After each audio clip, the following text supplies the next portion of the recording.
The ice moon of Kepler 442c was not supposed to be habitable. Yet there they were, stranded on its frozen surface after the diplomatic shuttle had malfunctioned during atmospheric entry. Ziraeth pulled her thermal cloak tighter around her slender blue-tinted frame.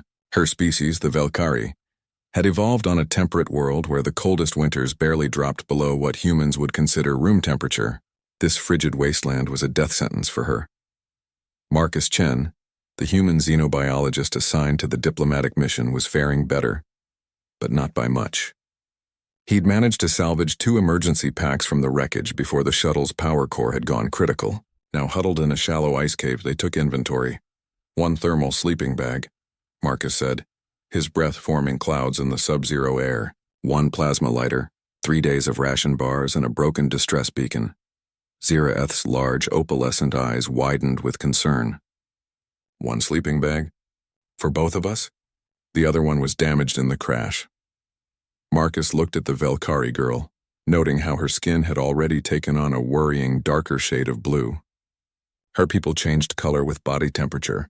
He'd learned during the cultural briefings. The darker she got, the closer to hypothermia. "You should take it," Ziraeth said, her translator rendering her chittering speech into perfect English. "Humans are more valuable to the mission."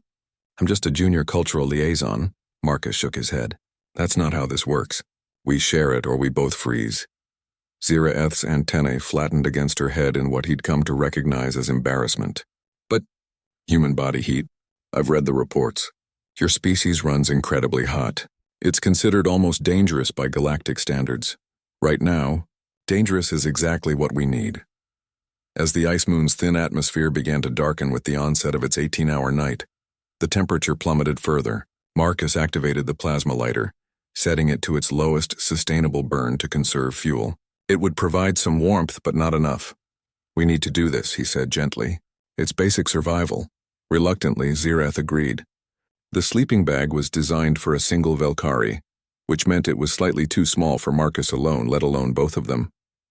They had to press close together, and the moment Ziraeth's cold skin made contact with Marcus through their thin underlayers, she gasped. "You're like a furnace," she whispered, instinctively pressing closer. Marcus tried to ignore the awkwardness of the situation. "Average human body temperature is about 37 degrees Celsius. What's yours normally?" 22, she murmured, already feeling drowsy from the sudden warmth. "This is actually pleasant." Hours passed. The plasma lighter flickered in the darkness, casting dancing shadows on the ice walls. Marcus stayed awake, monitoring their situation, while Ziraeth drifted in and out of consciousness, her body temperature slowly returning to normal. It was around the 4th hour when something unexpected happened. Ziraeth began to glow. At first, Marcus thought he was hallucinating from exhaustion. But no, the soft bioluminescent patterns spreading across her skin were real, pulsing gently in rhythmic waves of turquoise and violet. "Zira?" he whispered, her eyes opened, equally surprised. She looked down at her own arms, watching the light patterns dance across her skin. This shouldn't be possible. What is it?"